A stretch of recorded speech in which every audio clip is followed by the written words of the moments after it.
Nós estamos aqui para estudar a palavra de Deus, tentar trazer o melhor de Deus para a nossa vida. Afinal, somos cidadãos celestial. E como cidadão celestial, vamos morar no céu. E temos que aprender sobre o céu. Hoje se fala muito pouco sobre o céu. Infelizmente, as igrejas do século XXI têm falado muito aqui. E existe um hino que diz: o céu não é aqui. E como se fosse aqui, o que você vai ter aqui, as suas bênçãos aqui, e as nossas bênçãos estão no céu. O nosso propósito é no céu. Então temos que aprender mais sobre o céu. Estamos falando sobre o céu. E para fazer este programa comigo hoje, eu tenho ele, que sempre estará aqui conosco, o pastor César. Pastor César, que Deus abençoe, pastor César. Amém, pastor Zé Carlos. Mais uma vez estamos juntos, graças a Deus por isso. Eu é quem agradeço o convite, muito obrigado mais uma vez. E eu tenho plena convicção de que nesse estudo que nós estamos iniciando, o Senhor falará tremendamente aos nossos corações. Como o Senhor disse, nós estamos aprendendo com o Espírito Santo de Deus. E que você abra o teu coração e seja tremendamente abençoado. Amém? Amém. Junto com o pastor César, também para fazer isso comigo, eu tenho o diácono Sebastião. O diácono Sebastião, que está aqui conosco aqui no Santuário da Família. Que Deus abençoe. Obrigado, querido. Graças a Deus, né, por mais essa oportunidade que o Senhor nos concede, e espero que esse programa seja uma edificação para você que está aí nos ouvindo e nos vendo. Né? Olha só, querido, nós vamos citar hoje um livro, a Epístola Universal de Pedro, que é a primeira e segunda Pedro. Nós vamos citar hoje, não vamos conseguir sair, de 1 Pedro. Vamos entrar em 1 Pedro, tentarmos entender que Pedro, escrevendo à igreja, e essa carta ele escreveu, segundo teólogos, anos 60 depois de Cristo, e é uma carta que ele escreve tanto aos gentios como aos judeus. Ali ele vai formando o seu apostolado também para os gentios. Então nós vamos ler escrito para a igreja, para nós. 1 Pedro, pegue caneta, pegue papel, vamos estudar 1 Pedro. Nós vamos ao intervalo e nós voltamos já.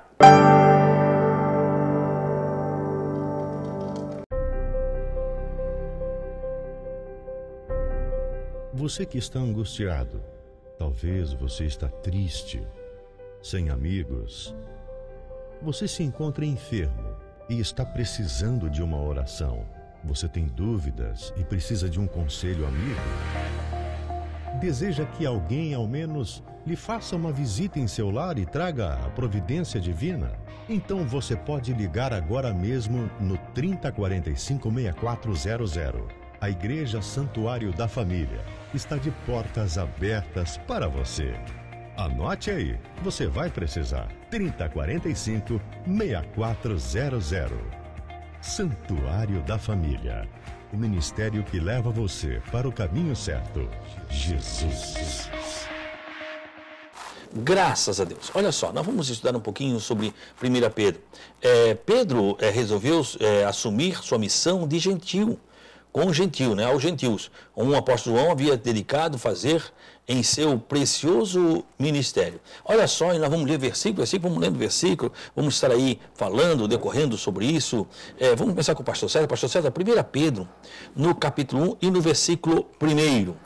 A palavra do Senhor diz assim, pastor Zé Carlos, 1 Pedro 1:1. Pedro, apóstolo de Jesus Cristo, aos estrangeiros dispersos no Ponto, Galácia, Capadócia, Ásia e Bitínia. Olha só, ele vem falando do Pedro. O nome Pedro significa rocha, que se usava aqui na monografia para descrever Pedro como um homem semelhante a uma rocha, por razão de sua firmeza e fortaleza. Ele dizendo, Pedro, apóstolo de Jesus Cristo. Unicamente o tom automático dessa epístola, quer dizer, aos estrangeiros, forasteiros, para Pedro, porque não tinha conhecimento antes, disperso nos pontos da Galácia, Capadócia, Ásia e Bitínia. Descreve essa epístola enviada aos judeus cristãos que se estavam em certa parte do Império Romano, entretanto também está destinada ao gentio. Pedro vem falando ao gentio, porque há uma visão errônea que Pedro ficou em Jerusalém, que Pedro foi o pastor da igreja em Jerusalém. E Pedro não foi o pastor da igreja em Jerusalém. Pedro saiu, Pedro se encontrou com Paulo cita, lá em Gálatas. Pedro fez as viagens, começou a andar. Quem ficou em Jerusalém, quem assumiu a igreja em Jerusalém, porque isso é uma tradição que vem da igreja católica, dizendo que Pedro é o primeiro papa. Não é. Quem assumiu a igreja em Jerusalém foi Tiago, irmão de Jesus. Tiago, que foi, por Tiago, foi o que escreveu a primeira epístola. Ele escreveu provavelmente entre o ano 45, ele foi o primeiro, ano de Paulo, ano de todo mundo. Quem escreveu a primeira foi Tiago. Eu creio que eles, inspirados em Tiago, também começaram a escrever. Pedro era uma pessoa que ele não tinha o conhecimento. Lembra? Pedro era pescador. Pedro, ele tinha problema, não tinha o conhecimento. Provavelmente quem escreveu essa carta foi João Marcos, porque Marcos escrevia para eles. Marcos escrevia. Pedro não tinha um conhecimento da literatura, diferente de Paulo. Paulo tinha problema na visão, muitas vezes ele não escrevia porque ele tinha um problema sério de visão. A carta de Romano, ele fala lá que foi Tércio que escreveu. E algumas cartas ele fala, eu de próprio punho escrevi. Mas Paulo tinha conhecimento, já não era o caso de Pedro. Então Pedro, ele saiu a evangelizar, era um discípulo, tremendamente usado por Deus. Não dá de escrever, a Bíblia diz que a coisa era tão séria, acontecia tantos milagres, através da vida de Pedro, de João, dos apóstolos, milagres tremendo, que eles colocavam os doentes à beira do caminho. Perfeitamente. Para quando Pedro passasse, João passasse, a sombra de Pedro curava os enfermos. Coisa tremenda. Então Deus era tremendo na vida dele, né? E Pedro foi o primeiro a ganhar um gentil, primeira pessoa a ganhar um gentil foi Pedro. Ele foi lá em Cornélio. Ele relutou. Ele teve uma visão, onde Deus disse, come. Está lá em Atos, registrado Atos capítulo 9. Come, ele disse, eu jamais vou comer algo impuro. E vai, e não vai, e vai. Deus não diga que é impuro que eu purifiquei, para que ele pudesse pregar a Cornélio. Aí de repente ele vai pregar a Cornélio. Chega lá em Cornélio, Cornélio não era judeu, era gentil. Cornélio se converte. Eles converteram Cornélio se converteu na conversão, no momento da conversão. Cornélio recebe o Espírito Santo. Sim. Aí eles ficaram assim, como é que pode? Nós impedimos a água a quem o Espírito Santo batizou? Não tem. E interessante é que, pastor César e Sebastião, que a língua estranha que nós falamos não é do Pentecostes. Muitos dizem, a gente diz que a gente é pentecostal por causa do Pentecostes. Não. No Pentecostes nós somos de Cornélio. A primeira vez que você falar língua estranha é em Cornélio. Porque no Pentecostes eles começaram a falar a língua daquele cidadão, cada um viu no seu próprio idioma. No seu próprio idioma. Não era essa que nós fizemos. Interessante. Esse é para os gentios. Essa promessa foi feita para os gentios. E a língua estranha, a primeira vez que acontece, a manifestação do Espírito Santo com línguas como nós conhecemos, que são os crentes chamados pentecostais que nós conhecemos, vem em Cornélio. Não foi no Pentecostes. O Pentecostes não são esses homens aí, daqui. Como é que nós ouvimos falar na nossa própria língua? Que transformação, né? Mas vem lá em Cornélio. Quando acontece, vem a renovação do Espírito Santo, aí eles batizam em água e começa a fazer. Paulo sai a primeira viagem missionária para as igrejas e vem com Barnabé. Na segunda, Paulo vai lá no meio dela e diz, vou ficar só com os gentios, porque Deus me chamou para esta missão, para os gentios. E Pedro era tradicional, tanto é que lá no livro de Gálatas, Pedro e Paulo eles enfrentam certos problemas, e porque Pedro queria circuncidar. Paulo diz que nós não devemos ser circuncidados, já fomos circuncidados com Cristo, a nossa circuncisão vem da cruz, é feita no coração, quer dizer, o batismo, através do batismo, vamos fazer um programa sobre o batismo. Então Pedro tinha esse problema tradicional, voltaram para Jerusalém, foi feito o concílio de Jerusalém, que está lá em Atos capítulo 15. Aí Pedro começa a vir para os gentios. E quando ele escreve essa carta, porque o concílio de Jerusalém foi lá no começo, lá no comecinho da igreja. A igreja começou em 33, o concílio foi antes dos anos 40. Foi quando ele foi lá, foi na primeira viagem missionária de Paulo, né? Não sei quando foi e veio o concílio, Tiago estava pastoreando a igreja e veio e fizeram ali o que seria para o gentil. Aí começou, e Pedro foi no início que surgiu esse questionamento, né, pastor? Foi no início, porque eles queriam circuncidar, queriam trazer a lei para a graça, queriam anular a graça. E aí veio, Paulo ficou firme, esse é o ministério, e Pedro depois vem ser para os gentios também. Então ele vem escrevendo esse livro, aqui ele vem falando para os cristãos em toda parte. Quer dizer, por que eu estou falando e fiz isso? Porque 1 Pedro serve para nós, para a igreja de hoje. A Bíblia é atualíssima, é para nós, para a igreja. Você lembra que os livros, as epístolas de Pedro, de João, de Tiago, são escritas para a igreja. O livro de Romanos, de Gálatas, Filipenses, Tessalonicenses, Colossenses, são escritos para a igreja. Já Tiago, já Timóteo, Tito, são escritos para eles. Serve para a igreja. Mas o propósito desse livro são exclusivamente para a igreja, para nós. Aqui nós temos doutrina para a igreja. Então nós vamos estudar esse livro, lemos apenas, eu estou fazendo porque nós vamos estudar, nós vamos estudar doutrina para a igreja, pastor César. Perfeitamente. Quer dizer, as pessoas pensam em doutrina. Doutrina não está no costume. Costume que passa. Absolutamente. Porque se você for ver, antigamente se usava barba. Passou um período em que se você chegasse numa igreja com barba, você estava em pecado, não podia usar barba. Hoje já pode de novo, nessa igreja pode usar barba. Quer dizer, então são costumes vão mudando. Mas a doutrina não muda. E onde é que nós vimos a doutrina? Na palavra de Deus. E o costume, como você falou, o costume ele é transitório, né? O costume ele é transitório. O costume ele é cultural. Às vezes o que é para nós aqui não é lá no norte do Brasil, por exemplo. Então o costume e a igreja nesse período, ela estava passando por um problema muito sério. Principalmente quando Paulo e todos aqueles que acompanhavam Paulo lá, né, iam levar a palavra, eles tinham um problema muito, porque aonde eles entregavam a palavra, eles levavam nas sinagogas. Nas sinagogas. Até que Paulo chegou, eu acho que foi ele estava em Efésios, ele disse, eu não vou mais para a sinagoga, agora eu vou fazer. Aí começou a fazer começou a fazer a igreja na casa dos cristãos. Porque ele estava passando por muitos problemas. Ele apanhou muito. Por causa da circuncisão. Porque para muitos judeus, e para Pedro... Não, a lei. Para a lei, você só poderia estar debaixo da promessa se você fosse circuncidado. Isso mesmo. Daí só que aí fizeram, depois do episódio... Do concílio de Jerusalém. De Cornélio, daí houve o concílio, onde Pedro chegou com uma nova mentalidade. Mas quem é que abriu a mente de Pedro? Foi o Espírito Santo. Quando eles vieram, porque eles tiveram esse problema lá na Galácia. Lembra que nós estamos falando há 2.000 anos atrás? Não tinha avião, não tinha nada. Eles vinham de barco. Então demorava tempo para chegar, muitas vezes remando. Tempo para vir da Galácia até Jerusalém. Alguns dias. Nesse período que ele saiu da Galácia para Jerusalém, o Espírito Santo falou no coração do Pedro. Porque Pedro, lá na Galácia, Pedro queria que fosse circuncidado. Inclusive, conseguiu convencer até Barnabé. Paulo ficou sozinho, até Barnabé foi com Pedro. Quer dizer, Paulo ficou sozinho. E aí não houve a circuncisão. Por quê? Porque a lei é clara. A circuncisão, o que é a circuncisão? A circuncisão te coloca na graça. Te coloca na promessa. Quando Davi olha para o Filisteu, ele olha para Golias, ele diz, quem é esse incircunciso? Quem é esse sem promessa? A Bíblia diz que Deus chamou Moisés para tirar o povo do Egito. E muitos conhecem essa história, mas não lembram que logo depois Deus veio matar Moisés. Por que Deus veio matar Moisés? Porque ele não tinha circuncidado o filho. Ele vai circuncidar o filho. Quando ele circuncidou o filho, a mulher Zípora se levanta contra ele. E diz, tu és homem sanguinário. Por quê? Porque ele cumpriu uma promessa.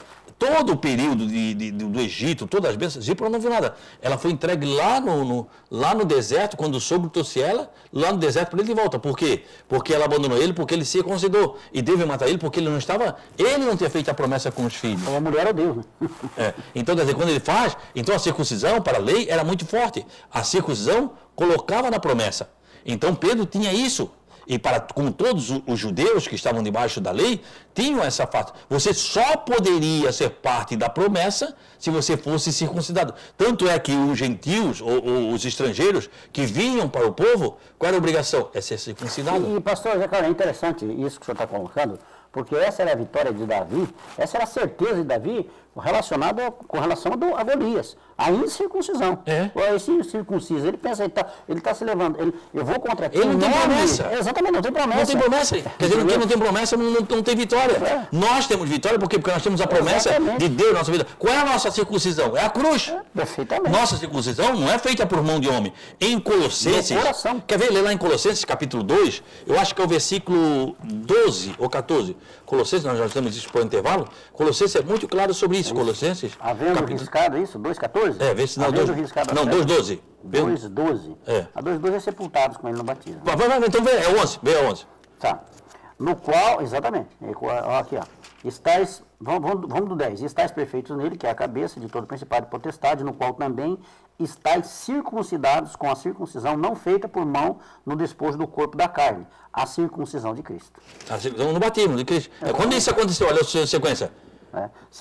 Aí da sequência é sepultados com ele no batismo, nele também ressuscitastes pela fé no poder de Deus, que o ressuscitou dos mortos. Olha só, nós vamos ao intervalo e nós voltamos já.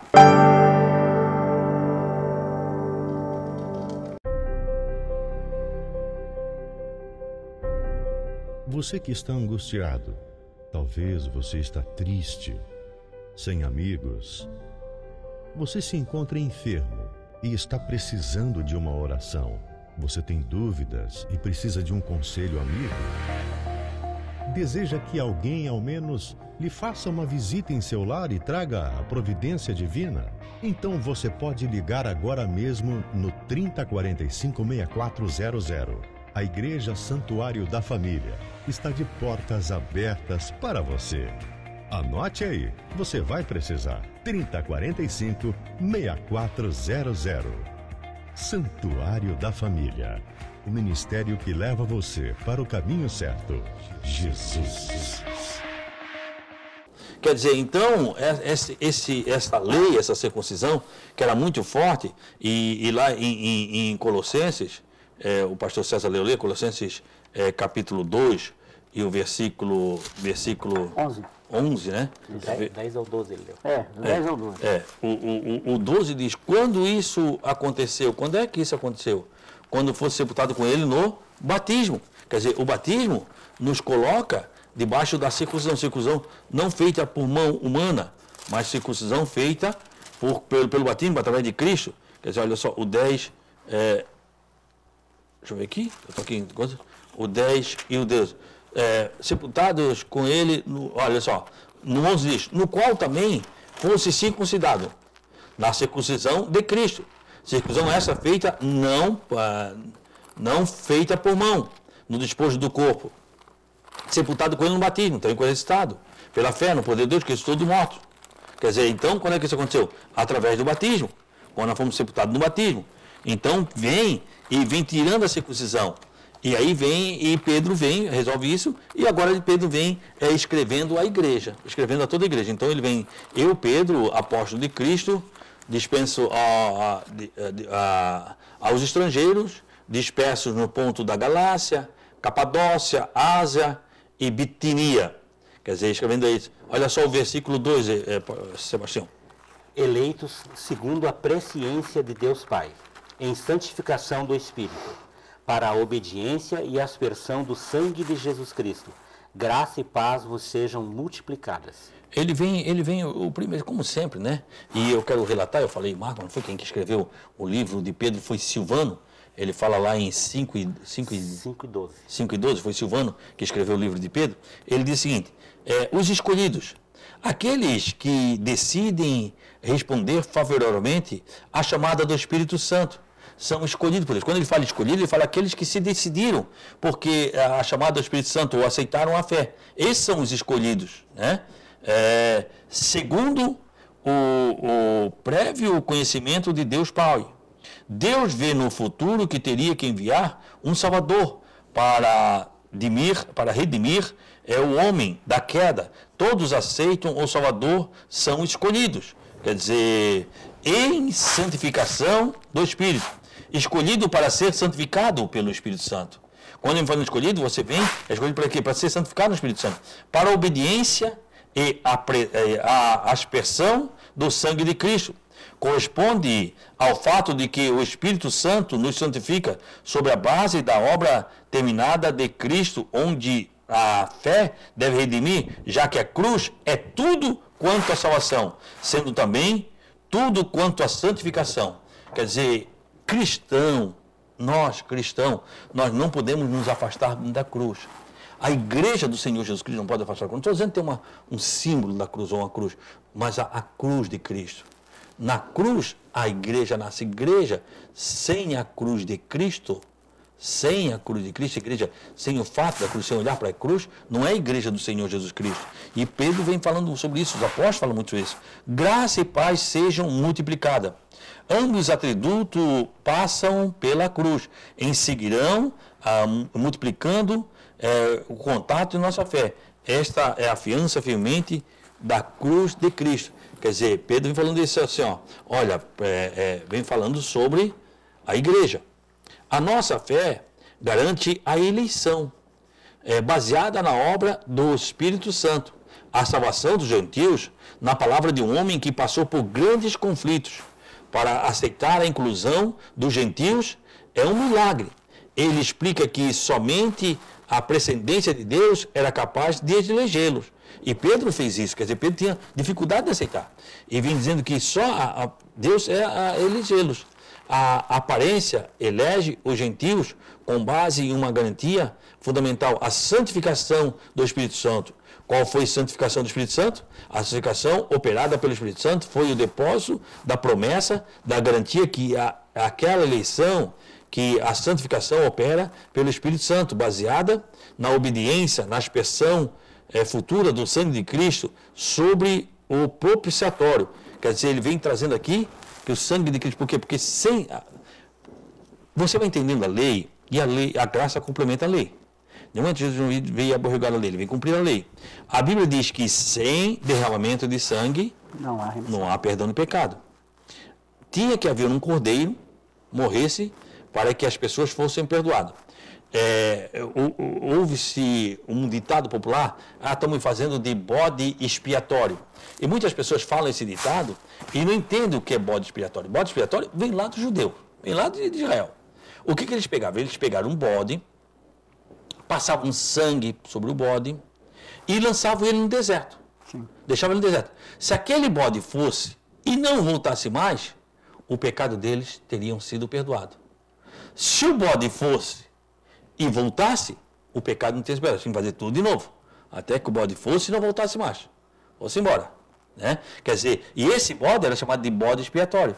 Por isso que é um ditado pelo bode expiatório. E quer dizer, porque sem redimento de sangue, sem derramamento de sangue, não há perdão de pecado. Por isso que quando João Batista, ele vê Jesus Cristo, ele diz, eis aí o Cordeiro de Deus, que tira o pecado do mundo. Não é mais o pecado de uma pessoa. Quando Jesus chega no templo e ele faz aquilo no templo, você lembra da história, pega o chicote. Nós temos que lembrar que tudo que estava ali no templo era para manutenção do templo. Os mercadores estavam vendendo, mas estavam ali para manutenção do templo. Vinha gente lá da Arábia, vinha gente de Roma, vinha gente da Síria, vinha gente daquele lugar e vinham a Israel, vinham a Jerusalém. E eles iam no templo, eles traziam o dinheiro daquele lugar lá. E ali eles trocavam o dinheiro. De repente, conforme o seu pecado, você levava um animal. Proporcional, né? Proporcional. Era uma pombinha, né? E o cara pegou muito e ia levar um animal, um boi. Agora você imagina andar com um boi no meio da congregação. Eles iam dizendo, meu Deus, olha o pecado daquele lá. O pecado é grande, hein? O pecado é maior que o meu. Aí ele comprava lá, para não se expor. É interessante que quanto maior o pecado, no caso, mais oferta, no caso o boi, e mais churrasco, né? É interessante exatamente isso. Maior a expiação, maior também era Aí o que acontecia? Então tinha lá um templo. E Jesus foi e disse isso, olha, vocês estão fazendo a casa do meu pai, casa de comércio. Quer dizer, e isso serve, se Jesus voltasse hoje, querido, na igreja do século XXI, né? Onde eles vendem rosa, vendem meia, vendem vassoura, vendem tudo. Então Pedro vem escrevendo a esta igreja, falando sobre isso, ele vem falando sobre a expiação. Doutor Carlos, dentro do que o senhor falou, para a gente, dentro do cerne do que está sendo tratado, é como o senhor colocou ali, igreja sem cruz pode ser considerado, taxado de qualquer coisa, menos igreja.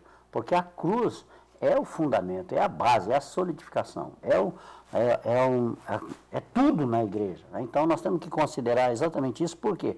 Porque dentro disso que está sendo estudado, a mensagem da cruz, ela automaticamente, é o que o senhor falou, se Jesus viesse hoje, ele acharia fé na terra, mas essa fé genuína, essa fé de reverência, essa fé de honra, essa fé onde o nome dele é realmente glorificado pela palavra, ou estaríamos dentro dessa conotação de religiosidade e até de comércio, de mercantilismo. Então isso é muito complexo, tem que se realmente levar isso em consideração e tratar isso com profundidade para que as pessoas que não ouvem, não sabem a respeito do cerne da palavra, da cruz, venham ser engodadas, ou seja, ludibriadas por coisas, porque estão substituindo a cruz por coisas.